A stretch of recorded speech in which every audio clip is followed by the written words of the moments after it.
Welcome to the Highbury Squad. You can follow us on Twitter at Highbury Squad. In fact, it's the same on Instagram, YouTube, Facebook, and eventually iTunes. Join me, Sophie, aka at Soccer Diva, Amanda, aka at GoonerGirl1969, and our very special guest, Super Kevin Campbell. It's just like being down the pub with your mates. Welcome to another episode of the Highbury Squad. Today we are ecstatic because not only is the entire squad reunited after a couple of difficult weeks for the Gooner Nation. Welcome back, Amanda and Super Kevin Campbell. Hello, gang. How's it going? Hi, Sophie. All right, sister. You doing all right? I'm doing all right, sis. Doing all right. I'm going to be doing all right even more because our guest today, he grew up in southeast of London. At a young age, he was a talented boxer and footballer. He also showed a deft touch as an aspiring entrepreneur. But after a chance encounter with his now talent manager, this London lad turned his attention to the small and big screen. From the iconic Football Factory, The Business and Layer Cake, to big Hollywood productions like Game of Thrones, Batman, and Clash of the Titans, this versatile actor, writer, director, and producer is without doubt a lovable national treasure. He does so much for charity too, and we will talk about that a little bit later. Welcome to the Highbury Squad, Chelsea fan, whoopsie daisy, Mr. Tamer Hassan. Woo! What's happening, everyone? Listen, that was a beautiful introduction. I've never had one of them before. So thanks, Sophie. But 3 things you got wrong. Oh, shit. Right? Here we go. First one.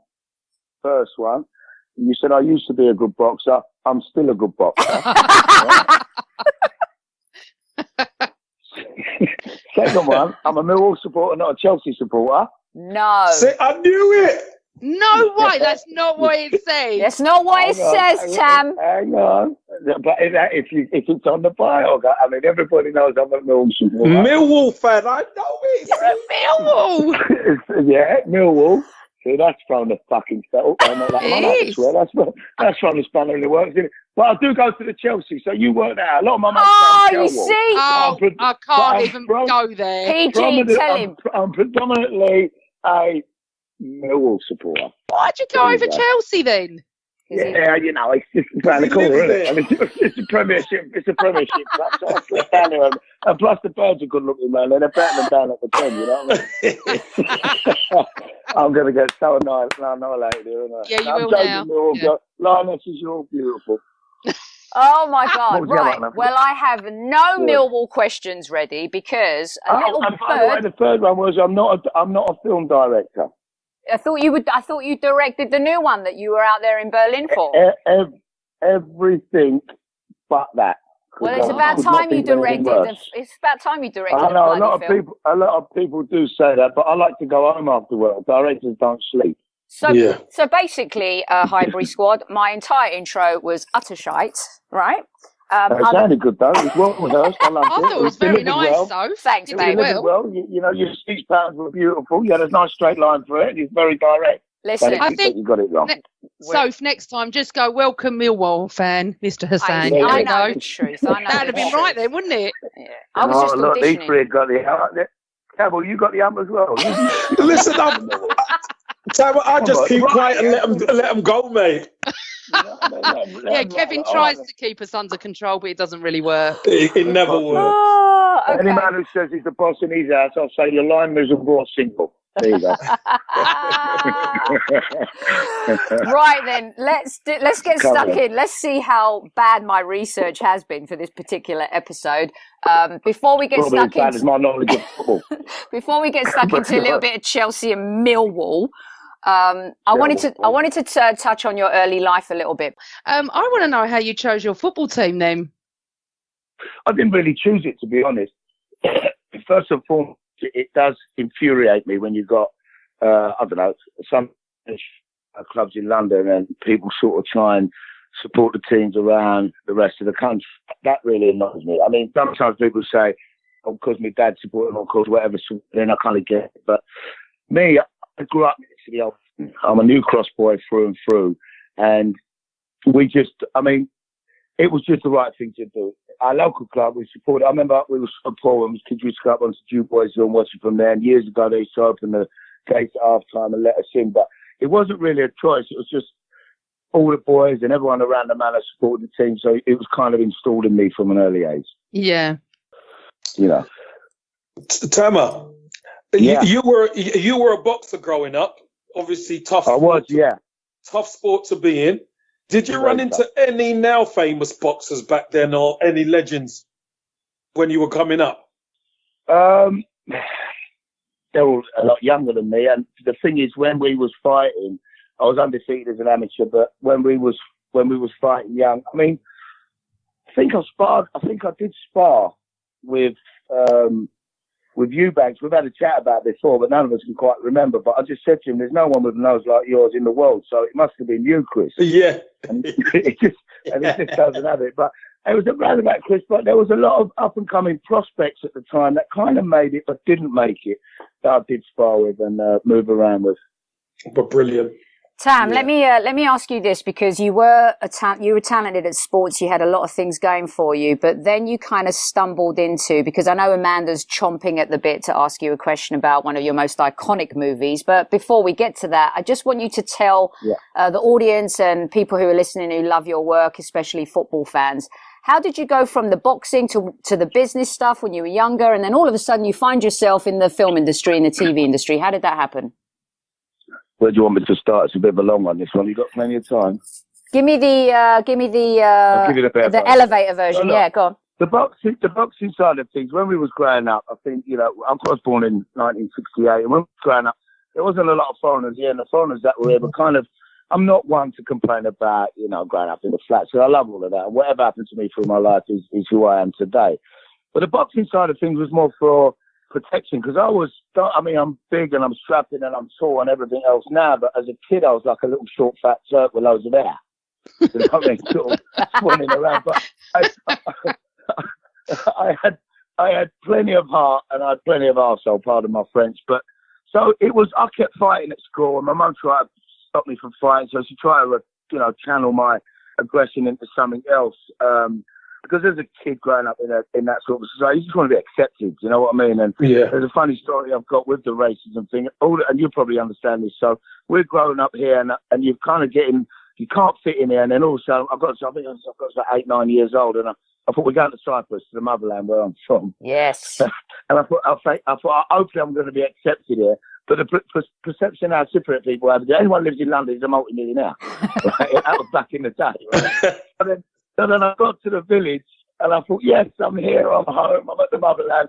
They called me an English bastard and beat me up over there as well. So I thought that was the time when there's no such thing as racism, man. Kids are just horrible and evil, and it's just what people do. Do you know what I mean? But so anyway, going back to that, my mum said, look, go to judo. I tried judo. I rose in the ranks at judo. I found it easy quite quickly, but judo didn't help you defend yourself. So I got really bored of that, and then my mum put me into boxing at 9 years old. And then once you start boxing, when I was growing up, the only thing was to get respected, either you as a bank robber or a boxer or something like that. But as soon as people in their minds thought, he's a boxer, and then I had my first fight, second fight, and I just kept winning. And people just started leaving me alone. And that was kind of where I went into the boxing thing. But as a kid, work-wise, entrepreneurial-wise, and business-wise, I could not take an order. And my mum knew that from day one, and she used to be a seamstress and machinist, and I always helped her. And I was always working. I remember working as a kid doing paper rounds and stacking shelves at Londy's. I just was always working, but I just couldn't take an order. I was getting in trouble at school and blah, blah, blah. So my mum, from an early age, this kid's got to have his own business. Like, thank fuck there ain't national service here. Otherwise I'd have been court-martialed and shot. God knows how many times, you know what I mean? And so she set me up pocket stall. My mum used to make dresses for Selfridges and that. She was a really, really great machinist, seamstress, and she set up her own little business, and she was doing work for Selfridges. And back in the day, Selfridges she was making dresses, and they were like 50 quid. My mum would get them for a £5. You see what I'm saying? And we ended up setting up a stall in the East Lane Market, and that was when I first started in business. And I kind of went from there just into business. Sports, I've always loved sports, and I've always been one of these people where I don't do things half-heartedly. You know what I mean? If I'm going to do so, I'll concentrate on that. I'll conquer it. I'll win it. I'll beat it, and then move on to the next thing. I don't sort of juggle a million things at once. So, but with the acting I kind of fell into it because my manager and agent, sorry, I'm kind of still with, but she's now my producer.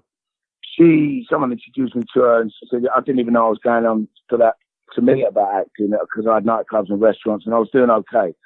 And she said, I've ever thought about acting. I think the first quote I said, which I'm going to live to for the rest of my life, is acting for mugs. and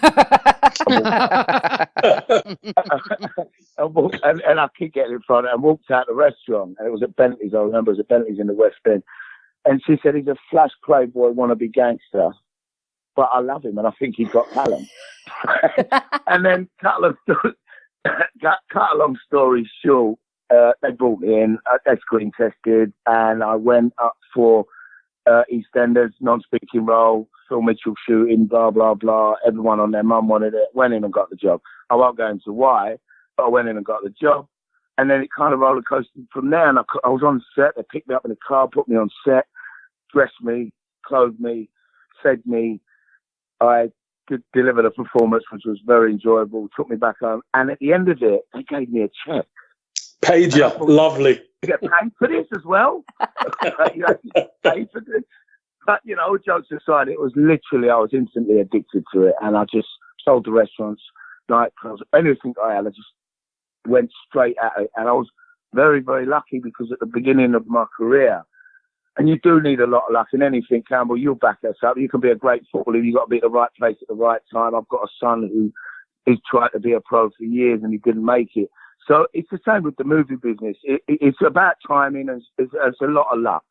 And I had 5 films in the cinema all at once. And then everyone, you know, Nick Love film, Alex Rackle film, did a Louis Leterrier film.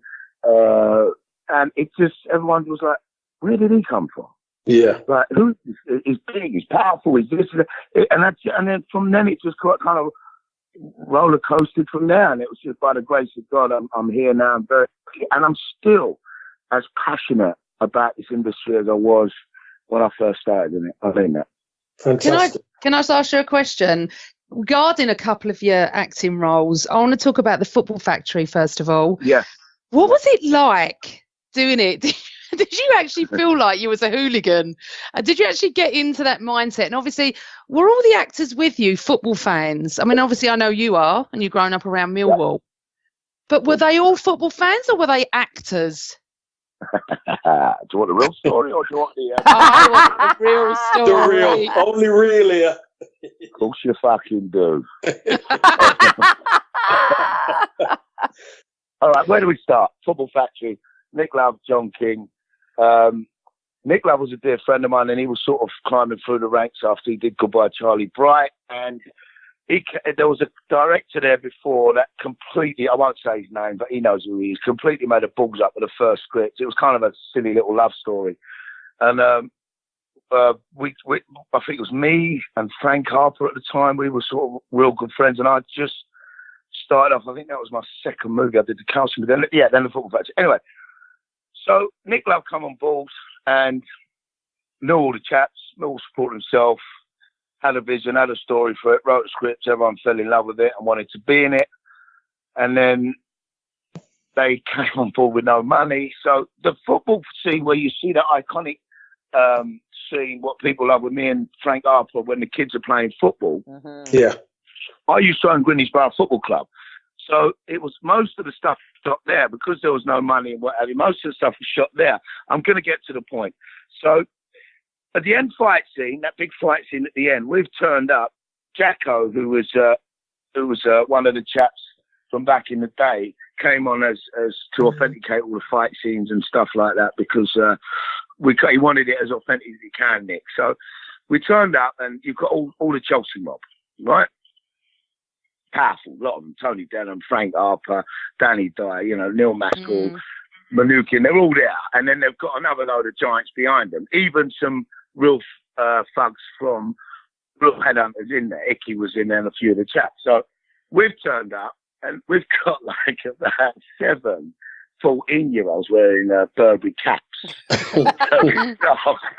And me and Jacko kind of looked at each other, and it was like, Jacko just went, we can't have this. And then, because he's annoying, we can't have this. What are you going to do? So I got over to Nick. Nick, when it's only a film, we went, yeah, for you it might be a film, but for me and Tamer, we're getting annihilated. We can't have this. Yeah, this is serious. We got no money, right? We've got no money. We've got no extras. So what are you going to do? So what is the honourable thing to do? What any, law-abiding good man would do is call the real thugs. Oh my God. my God. This is brilliant. Wow. Oh no, I'm telling you. So the police that were there were real right? They were real right police, and they get spat on and battered and abused day in and day out, especially back then, right? Yeah. So we've had a chat with the old Bill, and they've said, listen, we've got batons and guards. I mean, they've come in the full gear, full right gear, right? And then I've got on the phone and said, do you not want to be in a film? They said, well, where is it? What's your football fans? And look, they're real cozzers here, They went. I said, real police here, you have a tear up with them if you want. What? No paperwork? No paperwork? No nickies? I went, no, but, I'm going to warn you. They said, if you go at them, they're going to go at you. If you've been hit by a baton across the back before from a riot policeman on a horse, it hurts, mate. You know it hurts, because I've been hit by one, and they fucking hell. And I was just walking past, you know what I mean? It was one of them ones. But anyway, so with the boys turned up, a few drinks, do this, do that, whatever it is, and then we come through that tunnel. When you rewatch the movie, just have a look at them, because the pep talk I give them, because it's when you've got a load of extras and you're taking them into battle, it's always good to lead them before, get them rolled up, lead them before, and then it'll resonate on whatever, on the camera, whatever's got to resonate. So I just said to him, listen, I said, Icky's with him, that he's in that crowd there. They went, what? Ricky was getting up and thought, boy, he's in there, I said, you've got the old Bill, but they're going to go at you. Sweet. I went, ready? Coming in. And the way they come out of that time. If you look at me, I'm being pushed forward. I'm trying to lean back, and they're pushing through me. Like, they nearly picked me up and took me through that tunnel. They were that fucking ready. And they've gone into the old Bill, they've all had their bits, and one of the kids actually got his arm broken. Wow. One of the police broke his arm. Oh. Look at the kid. There's a kid if you look at that melee, there's a kid up against the chicken wire fence, and there's a copper leaning down, asking him if he's all right, and he's holding his arm. Snapped his arm in half. So it did messy in there. It wasn't just. And then Nick Love's the most energetic, crazy director you'll ever meet, because when he calls cut, he's so fired up, he starts running into everyone and starts steaming into them. And then he brings himself back to us, because he's only a scrawny little man and probably never had a fight in his life. And he goes, look, I'm really sorry.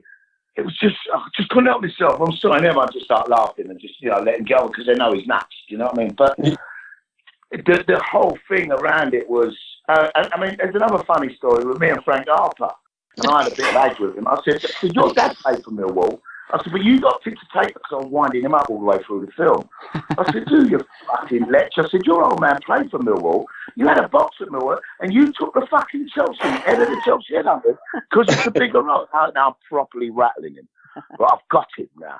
So this is at the stage. Yeah, but nah, bollocks, I'm not interested. Should be ashamed of yourself, you fat cunt, I kept saying to him, right? And then he kept going, don't call me that, shut up, that, don't call you that. So all the way through the film, I mean, like, we ain't even looking at each other in the dinner queue, you know what I mean? Like, who are you looking at, your mum? It was all, we just kept it going all the way through. That fight scene at the end, right? Every time we run at each other, I was all over him, like, literally biting into him, right? Nick kept stopping, going, cut, pulling me at one side. Taryn, stop it. What do you mean, stop it?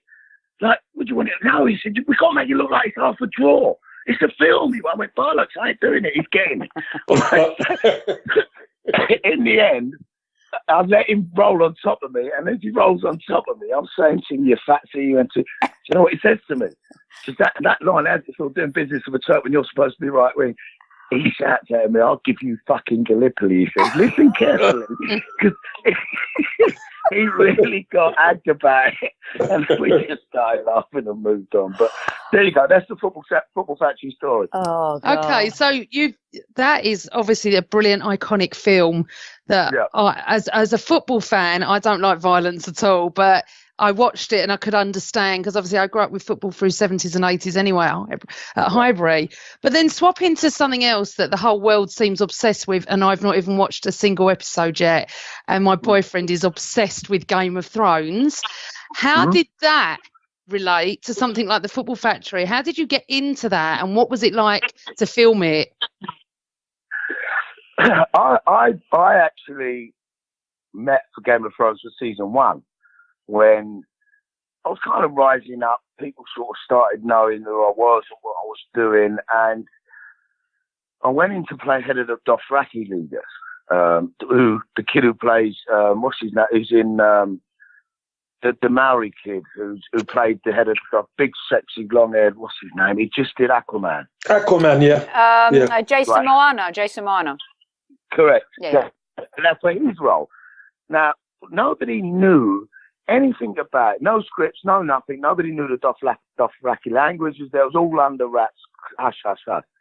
So anyway, I went in and read for it, and it didn't happen. And nobody, and then they said, we're not having anybody with a name or no, all unknowns. What? Sean Bean, obviously, they put him in there. Mm.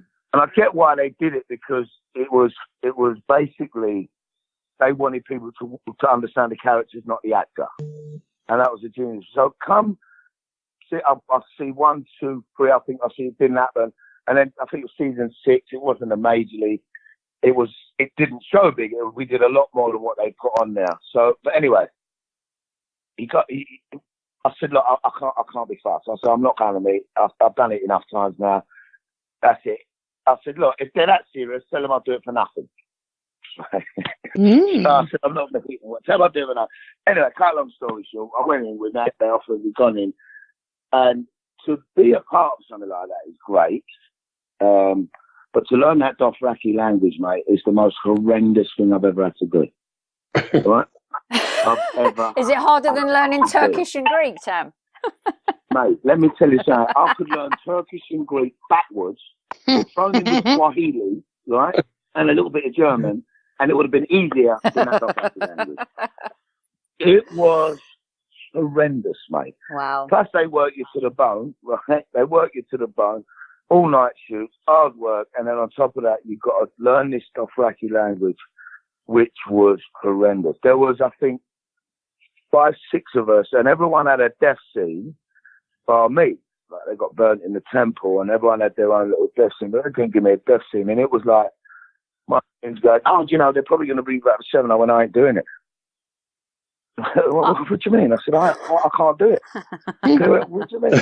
I said, I had fucking 4 pages and it took me a month to learn. How do you think I'm going to get on having a fucking whole season?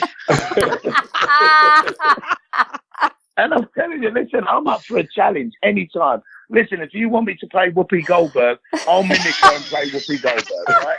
I'm telling you, because I've got that about me. But that language, see you later. There's the Game of Thrones story. And another thing, listen, if you're on Game of Thrones and you're making the tea, you're more famous than Brad Pitt. Yeah, that was the amazing thing about it. I flew to Turkey. I had a shit and a shave in it. You could not believe the amount of press. And it was Game of Thrones. Yeah, it's amazing, isn't it? As well, wasn't it? But honestly, it was like a nothing thing and that's what made me believe how the show was. But even if Spielberg or Sophie or my idols, they were doing that episode, I'd have to say no, because I'd be shit. You know what, Tam? It's I worked with Sophie Turner on a movie called Barely Lethal, and that cast is probably one of the hardest working casts on television. Making that show is so hard, and what you're saying right now is like 100% true. And like when you think about the regular cast members doing that week in, week out, it is pretty amazing. So before Kev, and the girl who plays Khaleesi, the Dragon Princess. Yeah, Khaleesi. Khaleesi. Yeah. No, Emma, what's her name? No, Emma, what? Oh my God, I'm having a brain fart. not Watson. I know, I have to mix up with that. No. Emily. Oh my gosh. Okay, keep talking and I'll get you her name. Anyway, see her, mate. She was different class. Like, brrr, just rolled off her tongue. I went, God, Amelia Clark. Amelia Clark, of course. She was. Yes, Amelia Clark. Yes. Amelia Clark. Beautiful girl. One of your own. Stunning. She's got everything about and deserves every bit of her success, right? But she did this language. She did this monologue in Dothraki, and I was just mesmerized watching her. And at the end of it, I said, how'd you get on with her? I mean, I got it. Don't get me wrong, I got it. But it was so hard to get. And the thing is with that language, the fans are so avid. You say one word wrong, they'll ruin it. Oh.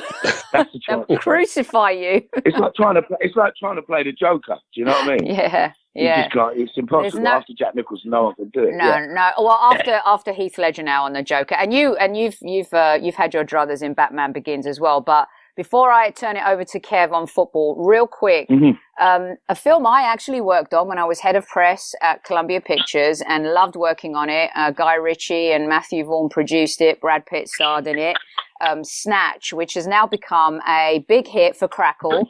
And you are starring with Dougray Scott, who I love and adore. Great actor. My brother Dougray. Rupert Grint, who's grown up so much from Harry Potter. Real quick, in a nutshell, tell us about you're looking tough there, tough life there, Tam, living in Spain for 3 months, recording with not only these great actors but also a new slew of British talent that you look like you're having a lot of fun with. I don't know where it all went wrong. I'll be honest. Yeah, where did it all go wrong? Listen, that show was a blessing. It was a godsend. Season 1, Alex Drakos, who's a dear friend of mine, who's a showrunner, creator, and writer, he did Dead Man Running and The Calcium. He got approached by it. He was up and down. He didn't know whether he wanted to do it or not, so he ended up doing it. And the first season was tough because he was writing as we was going along, and we was kind of creating our characters as we went along. It was shot in beautiful Manchester, which I love and adore. I've got a little affiliation to that place. The first one was good. It became #1 show on Crackle, so they commissioned season 2, which was even better. They took the whole crew to Spain. The great about this is that normally sometimes you get a bad egg in the cast. So everyone was amazing. Everyone was brilliant. Dougray's become a brother. Ginger Potter, I call him, bless him, little Rupert. I love him dearly. You know, he's become like a nephew and a brother.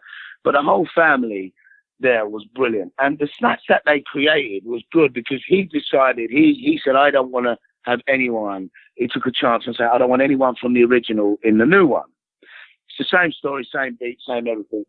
And he took that chance and it worked for him. So what this Snatch is basically is a modern day Snatch for a younger audience. And it was a great job to work on. Brilliant, Tamer. Tamer, let's get back to a little bit of football because you know what? We could listen to you forever talking about your career because I think you've had a fantastic career. Thank you. Obviously, we're Arsenal, you're Millwall, but we're going to touch on the second team, Chelsea. Who do you reckon is going to finish 4th? Get that 4th spot. Do you reckon Chelsea or Arsenal? Do you know what? I've got to be honest. They've been shit, Chelsea, lately, haven't they? Yes. And Hazard's overrated. There, I said it. No, he ain't. He's not overrated. Yes, he is. Oh, he's God. not. I'm not going to have that. So be careful when you say that. I mean, you've got to edit that bit out. No, she won't edit that out. That's what she believes. I don't believe he's overrated. Especially when he plays the number 9 role. Do you know what I love about Arsenal supporters? Tell me, babe. When you're with them, they're with you. Legend or no legend. You leave Arsenal, you're finished. It's over. No, Tamer, that's not true. It's how you leave Arsenal. If you leave in the way... Ashley. Yeah, exactly. If you leave like Ashley did or Van Persie did or some others did, then you're going to be hated, Tamer. Yeah, I left. No, come on, Sanya left, and we love him. So, and Jack, it's the way you leave a club. Adebayor, Nasri, RVP. They didn't leave well. Yeah, but Adebayor was bang out of order, weren't he? Yeah, exactly. So was Cashley Cole. But at the end of the day, you've got to leave. Come on. Listen, I said, you know what? I know Ashley really well, and to his defence, mate, it got to the point where he said to me, he said nobody was even speaking English to it. He said everybody had segregated themselves in corners and had their own little groups, like the French and this, that. And it ended up like I was sitting with people that couldn't even speak English. He was miserable there. I don't know if he was miserable there, but he left for $5,000 more because he was promised $5,000. I don't know if I feel so. Did he do well for the club? He did brilliant. He did brilliant. Don't get me wrong, Tamer. Right. It was devastating. Is he not up there with Righty, with his accolades? No, he's not. No, he's not up there with Righty. Not in a million years. Righty's a Millwall supporter. And he played for me at Greenwich Borough. And he plays for me at Greenwich Borough. So you need to thank me for Righty. Because we was the one that put him to Palace. You helped develop him, Tamer. I helped him. He was under me as a kid, you know what I mean? Let me go back to that point, Tamer. You cannot compare Ashley Cole and Ian Wright. Not to me, that's for sure. But hold on a second. Listen, listen. There is no comparison with Righty. Righty's a dear friend of mine, and he is king of kings, without a doubt. But what I'm saying is he did do good for the club. And he came through the ranks, and he was very well made, but brilliant player, can't fault it. Devastating when he left, but how he left and what he did in his book. Yeah, you've got a point. Very naive. Look at what Lampard did with Chelsea. Yeah, but I don't know what he did, to be honest. I bet you Lampard will manage Chelsea one day with Terry. But the way he left it. Well, hold on. Down to America and went Man City. Yeah, but when he came to America, because I covered him here and I interviewed him when he was playing for NYFC, and the problem for Frank was that he came over injured. Same thing with Gerrard, they came over injured, so that wasn't a really good thing. But Frank also left because I believe I love Frank, he's a mate. I love Frank. No, I know. Great player. Yeah, but Mourinho screwed up his swan song, didn't he, really? But what I'm saying to you is what Lamps did. You know, what people, if he come back, we're still welcoming him back. If Ashley Cole's going to be the manager of Arsenal, it wouldn't be good for him, would it? No, he wouldn't be welcome back. Not one bit. He'd be as welcome back as Robin Van Persie and Nasri put together, to be honest. All of them. Oh, somebody's bitter. I'm going to stop there. You want to lose. Right, let's have a little bit of fun with Tamer before we get him out of here. And you are listening to the Highbury. I think Chelsea's going to finish above Arsenal. And is that because of your manager, right? Is it because of his inability, a little bit like ours, to adapt his tactics? What was that player you like at Chelsea? Hazard rhymes with. I want Sophie to say it. Eden Hazard. Is that the guy you're thinking? He's going to take them to where they need to be, not the manager. Oh, not Giroud. Next question, please. I thought Giroud would take them where they needed to. Sophie doesn't like creative players. Hazard, Ozil, she don't like either of them. That's not true. Here's the scoop. Like when Hazard is playing in his natural position. Park the bus up, girl, then. Park the bus up, one tap. Everyone back to two taps, park the bus up. Listen. Put the goalkeeper up front.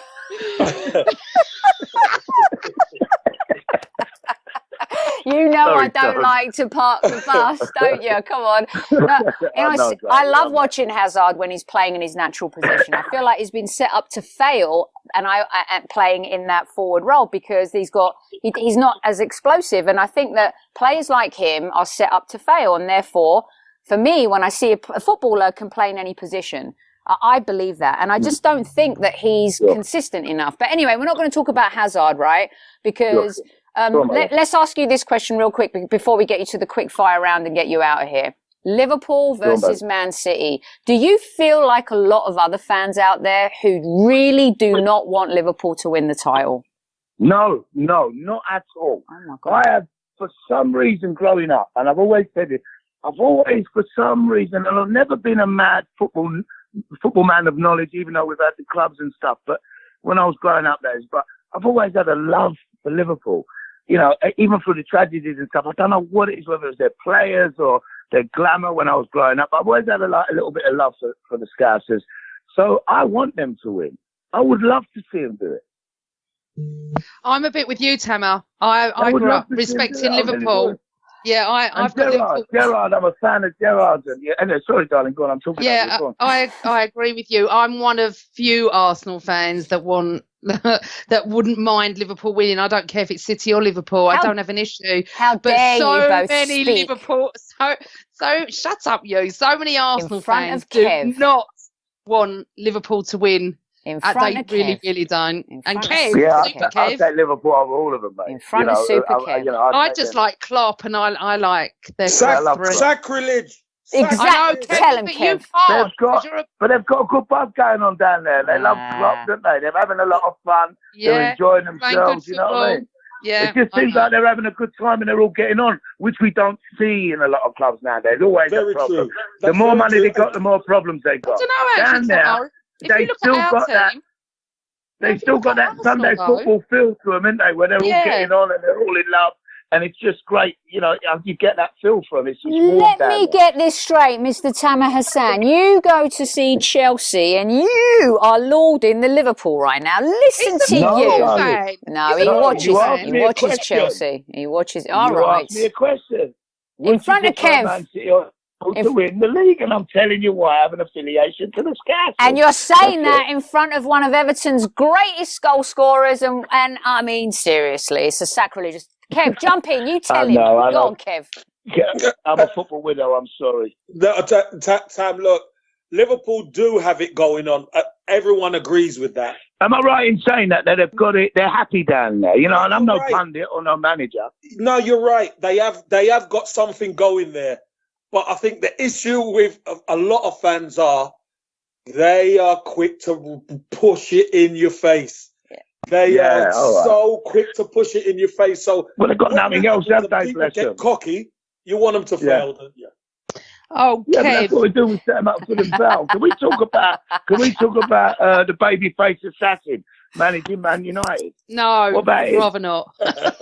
What has he got? Stay or go? Do you think they give him the job? No. Or they give him the job? No. Pochettino's taking that job.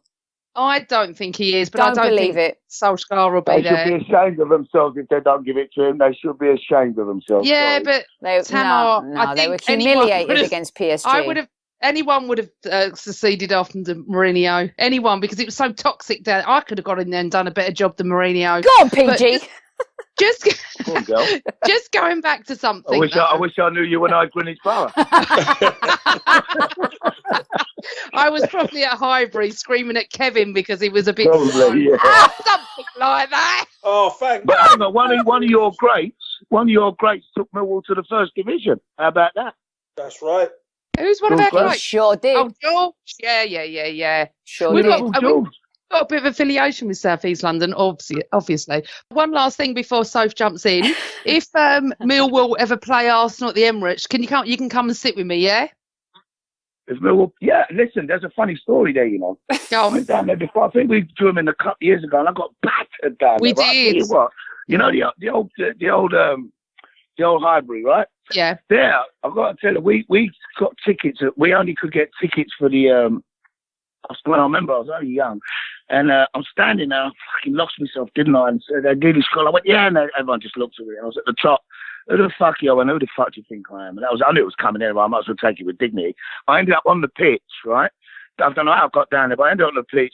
The stewards had got me. They'd thrown me out the door. I'll tell you what, mate. Highbury is scary and lonely when you're a Millwall supporter. Was it at night? Oh, mate, them little streets. I was running for fucking. I was running. Oh, yeah, around Highbury, there's hundreds of streets. I was never so scared in my entire life, mate, because you get out of that Highbury, don't you? And you know, there's such a tight knit community. It's like a gypsy site, isn't it? It's like everyone just watching that. It's like a ghost town. You come out there when that game's on. There was no one. There was no one on the there was no one on the streets, was there? You just get out and you're like, oh, you know, we're scared as kids to fucking venture out of South East London, let alone go to Highbury. You know what I mean? Hammer, I remember that game because I always used to stand outside the Marble Halls opposite, and we used to chat to everyone. And when Millwall turned up, the air went like you could cut it with a knife. Horrible, mate. It was horrible. It was awful, and we didn't really experience. I remember as I got down onto the pitch, and there was all police around me. I started going, "You wangers, coming in!" All leery when all the police around me. But I've got to tell you, when I was in there, mate, it was terrifying. And then the police threw me out the door, and that was it. I was on my own again. I was like, "Oh no!" I think I beat a world record of running back to South East London. I've got to tell you. Oh my goodness, absolutely fantastic. Right, we are going to get Tamer out on the quick fire round. I'm going to bust through these questions, and you are just going to answer them in like 3-second sound bites. All right, Tam, are you ready? Go on in. All right, I used to have a bell, but Kevin and Amanda hate it, so I stopped using it. You know, I should have a bouzouki or something, you know, like a little intro right here. All right, here we go, babe. Yeah. Danny Dyer. These and some of the first 5 are with people you know or you've worked with. Right, here we go. Danny Dyer or Daniel Craig? Who's winning the fight? Craig. Khaleesi or Cersei? Who'd you rather? Khaleesi. 50 Cent or Jay-Z? Who's the better rapper? 50. EastEnders. 50 all day, my boy. EastEnders or Coronation Street? What's the better soap? EastEnders. John Terry or Frank Lampard? Who'll be the better manager? Lamps. Liverpool or City? Who's winning the title? Liverpool. The team you loathe the most? Fenerbahce. Yeah. I didn't say no one in the UK. Did you see that? That's a smart one. That's a smart answer. You're so clever. I love it. All right. Maradona's individual goal versus England in '86 or Brazil's Carlos Alberto team goal in 1970? Maradona all day, hands down, best player ever created. All right. You can thank me later. I'm giving you $300 million to spend, and you can only buy one: Messi or Ronaldo. Ronaldo. Now think hard on this last one: Gianfranco Zola or Bergkamp? Who was the better player in the Premier League? Fuck. Be honest. Bergkamp. Yes, because there's only one. Listen, if you want me to tell you honestly, I mean, listen, he had twinkle toes, didn't he, Zola? But he didn't have the first time round the corner, did he? No, he did not. He did not. Right, you have been probably the most epic guest we've had. Tomorrow you play Manchester United as well. You fancy the game tomorrow night? And you're going to Chelsea, your second team? You're going to go watch that? Well, listen, let me tell you something, right? Kevin backed me up on this, right? Teams, it's not. I'd rather play a team having a winning streak than a team that's had a losing streak, right, Kev? Yeah. Right. So they've got to come out guns blazing. It's going to be a good match. They've got to win. That's it. They've got to win. They've got to win. Amazing. They've got to win for themselves, for the club, and everything, and the fans. They've got to win. So, Man City, be careful. Up your game because they're coming at you. All right. Lovely. Hey, and Tamer, one more thing. How about Millwall getting through in the FA Cup again? Ooh. Listen, we always get a day out, don't we? That's why I love that. We get a day out, right? We're happy for a day out. Do you know what I mean? It's like Del Boy used to say, didn't he? Yeah. And when he used to say, and when he was like, no chance, and Millwall going to win the cup, yeah? Like that, you know what I mean? But we've got great fans, we've got a great club, and we love a day out. So absolutely. Playoffs, semi-finals, quarter-finals, it's beautiful for us. Lovely stuff. And if only you and Tottenham could both lose on the 27th of February, life will be grand. Mr. Tamer Hassan, thank you so much. You can follow Tamer, Real Tamer Hassan, at Twitter, on Instagram. We're going to be sharing the pod, and all of Tamer's fans will be able to listen to it as well. Amanda and Kev, how about I let you do the lauding? Without doubt, one of Highbury Squad's best ever guests, no? Come on. Incredible. Oh, brilliant. Incredible. You've made He's made us laugh for nearly an hour, and I'm going to come and find you on Twitter, Mr. Hassan. I'll probably talk to you to death, but Kev, listen, always been a big fan, my man. You've always been a legend in my eyes, so keep doing your thing, baby. Nice one, man. I'm sure we'll link up very soon at some stage. Sooner the better. And Sophie, I love you. Love you, bro. Yes, babe. I love you. Right, thanks, man. Thank you for coming on. Thanks, Tam. My pleasure, anytime. Thanks. Brilliant. Bye-bye. We'll have you back. Bye. Take care. Bye. Bye. Bye.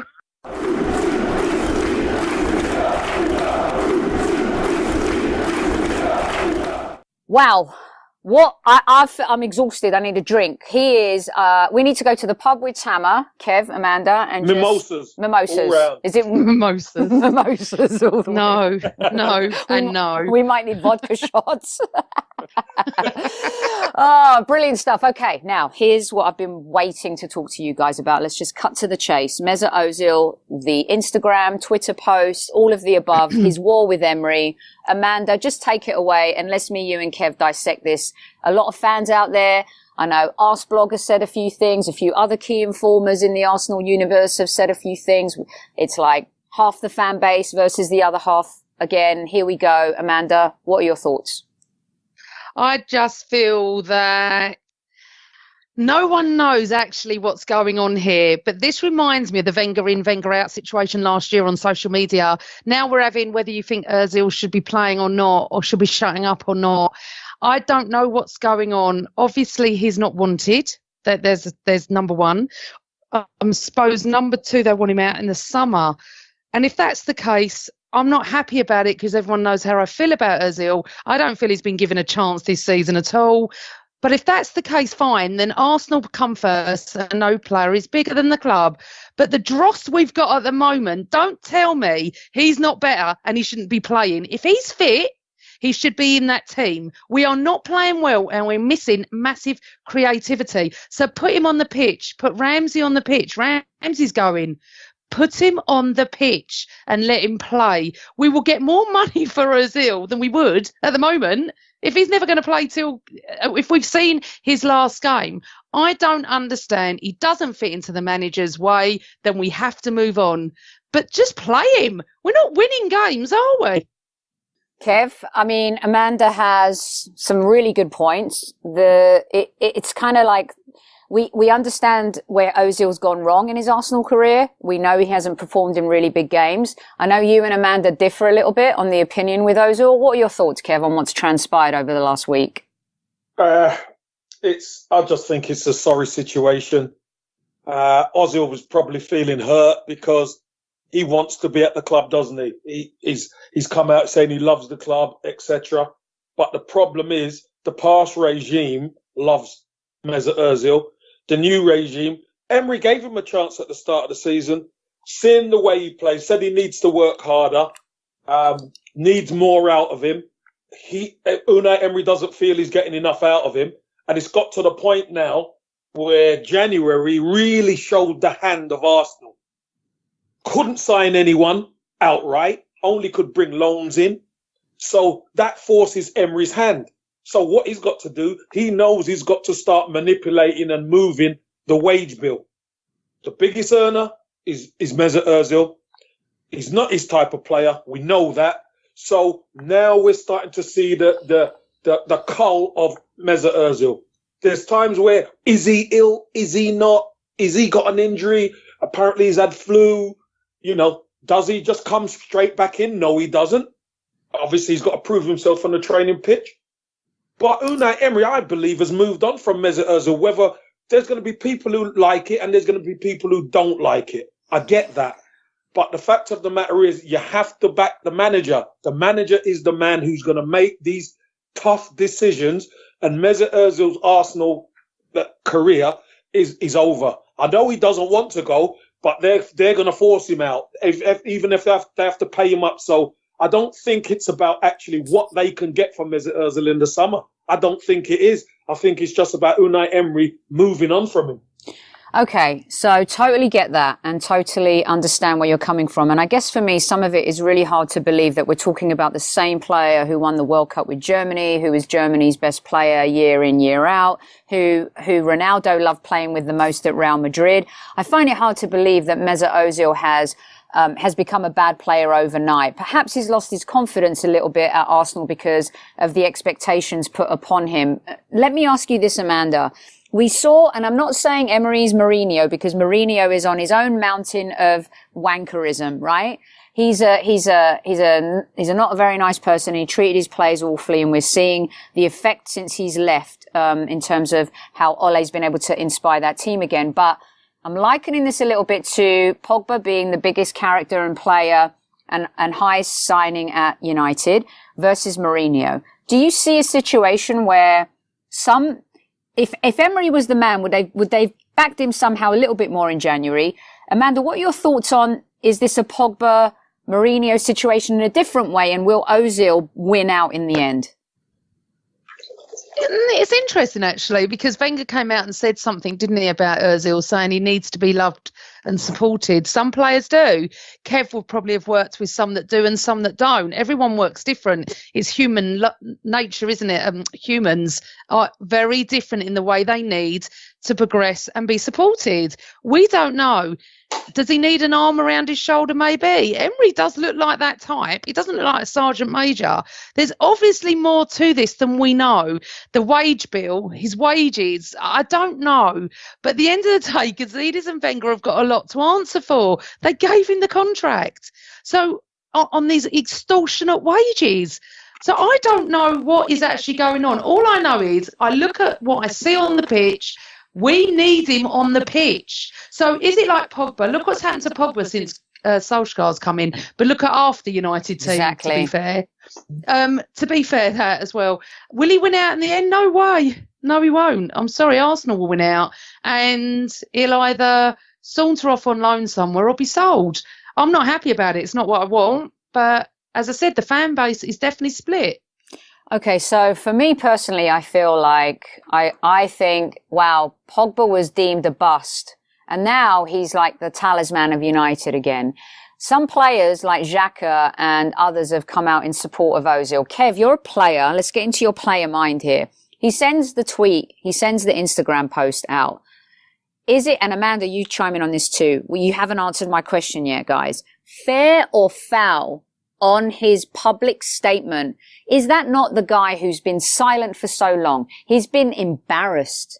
No matter how he's performed, just like Mourinho embarrassed Pogba, Emery's doing it in a passive-aggressive way. Mourinho just comes out and shit talks Pogba in front of the camera. Emery is doing it behind the camera. What is the difference, you guys? He's shown Ozil zero respect. Are you telling me there are better players than him at the club that can help us? And Ozil, I don't blame him for coming out like that because he's desperate. He loves living in London.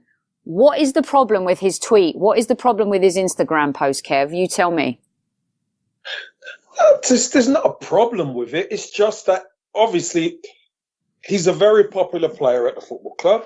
He's got the fan base do love Mesut Ozil. Because he has unbelievable quality on his day. The issue is there's obviously a struggle within the club now to try and get him out. So all what he puts on about loving the club and knowing it's the right place and all that kind of thing. It's not about trophies or history and all that kind of thing. All that does is go against the hierarchy at Arsenal. So that's the battle. And unfortunately, Mesut Ozil, he could sit tight and not play, but eventually that is going to get the backup of a lot of Arsenal fans because what that will do is just say he doesn't even want to play football anymore. He's just going to sit there and take the money when we could be using that money to get better players in. That's what this is about. Emery needs to move him out in order to free up that wage bill to be able to recruit in the summer. That is very vital for Unai Emery. And I'm not saying he's the only player because Petr Cech's going and Ramsey's going and there's a few players going, but what that's going to allow Unai Emery to do is recruit properly. We've been pulling our hair out all season about our defense and we need this. needs to get addressed in the summer, and he has to make the room on the wage bill in order to fill those gaps. He really does. So I could understand what Mesut Ozil's doing because he doesn't want to go. But unfortunately, Unai Emery's had 6 months now to check him out, to see if he's that type of leader. He made him a captain and all that, but he's not, unfortunately. He's not that guy. Why does he continue to pick him then, Kev, as captain? That's not right. In games where he's already told him he's useless, and then he picks him as captain. How misleading. And so is Emery. You believe in Emery. You think give Emery all the power and the tools and the resources to move forward. You believe this is our coach of the future? 100%. 100%. He's the manager. He's the coach. He's the man making the decisions. Now, if Mesut Ozil was the Mesut Ozil that was winning World Cups, there wouldn't be a problem. But he's not, unfortunately. His confidence has gone, right, mate? I mean, his confidence is shot. Look, we could say whether it's confidence or not, everybody started in the same position at the start of the season. Everyone, all the players. Emery came in, didn't know anybody, hadn't worked with them. He worked with them all this season so far, and Mesut Ozil's the one that keeps on missing out. So something's going on there, and something's happening that Emery doesn't like.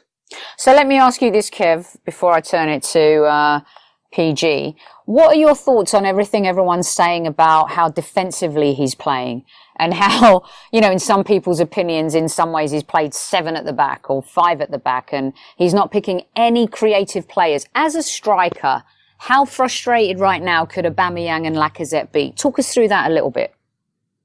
I don't agree with that. He's playing 7 at the back and all that nonsense. That's nonsense. That's nonsense. Look, the team we knew this season weren't going to be a bed of roses.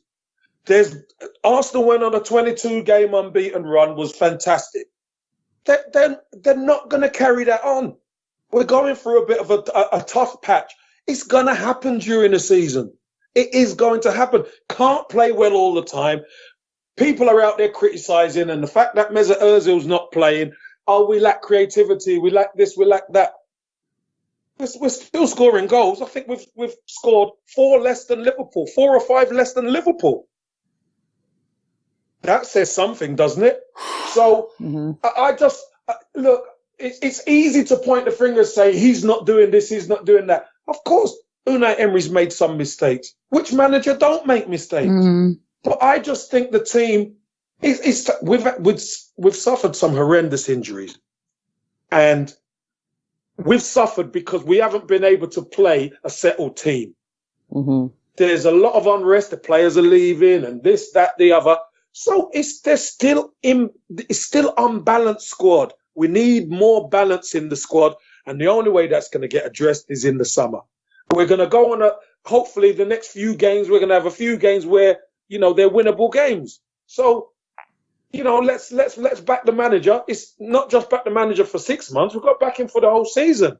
Let's get to the summer, dust ourselves down, and see what moving and shaking they do. Because I believe after 1 year of being in the Premier League, Unai Emery's going to know a lot more what he needs. I think that's a fair statement, Amanda. I mean, I spoke to Pep Guardiola after his first year in the Premier League and his first ever season in being a manager where he never won a trophy.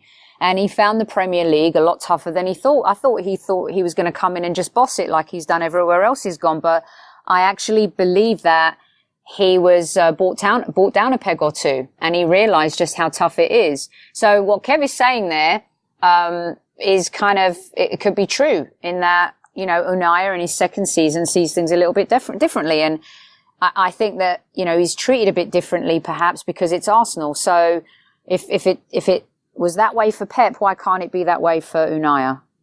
We'll have to wait and see how it all plays out. Get us out of here. I'm very happy with Emery at the moment. We just have to move on, and see what happens in the next few transfer windows. People need to calm down a little bit. We're still only a point off 4th. Okay, that's what we need to remember. Yeah, this is all true. All right, let's get you guys out of here. We have our second leg against Batty coming up. Amanda, are you going? Yes, unfortunately. I'll be there Thursday night, although I think we'll win 2-1. Really? I think, Kev, what do you say? What's your football? You think we'll win 2-1, so we're going out? No, why would we go out? Yeah, because they're away goal. 3-1. No, 3-1. Sorry. All right. Bloody hell, Amanda. No, 3-1. 2-1's my next prediction, but carry on. Super Kev, what do you think about, are we going to batter Bate? Yeah, we're gonna sort them right out. Look, the pitch didn't help. We could have been out of sight after 20 minutes. Let's be honest. We didn't have our shooting boots on, and the performance got worse. We're gonna deal with them at home. I'd say 4-1. Super Kev, that's my prediction too. 4-1. I think we're going to batter them, and then everything will go back to being rosy. We're not going to batter anybody. Hold on. We're going to batter Bate, and then we're going to move into the weekend, PG, where we meet Southampton on Sunday. Not the best team for us to play against, let's face it. What's your prediction? What happened? Amanda? Did we lose her? Stop making out. I'm not. Shush you! I'm not making out. I couldn't hear you. It cut out. What prediction for what, darling? Southampton on Sunday. Oh, next Sunday. Yeah. Southampton will win 2-1. That was my prediction. That's why I said it for bait. Sorry. Yeah, fine. Super Kev, what's your prediction? I'm going 3-1. Yeah, I'm going to go 2-2. I don't think we're going to beat them. I think that's just one of those teams that we struggle against too. So those are our predictions. Highbury squad listeners, do not say we did not deliver this week. I mean, talk about a football mezze. Thank you to Mr. Tamer Hassan for coming on. Again, you can find Tamer at Real Tamer Hassan. You can find us at Highbury Squad. You can find Kev at One Kevin Campbell. You can find our little Princess Guna at Princess Guna 1969. And me at Soccer Diva. Thank God the football's coming back. An epic show. Super Kev, Amanda, well done. Nice job. Give yourselves a round of applause. And thanks to you too, Sophie. Yes. Thanks to my love. Thanks to you. It's lovely to be back. All right. Yes. And we leave you with this thought, no matter what's going on at a club, remember, Amanda, tell them. It's always Arsenal.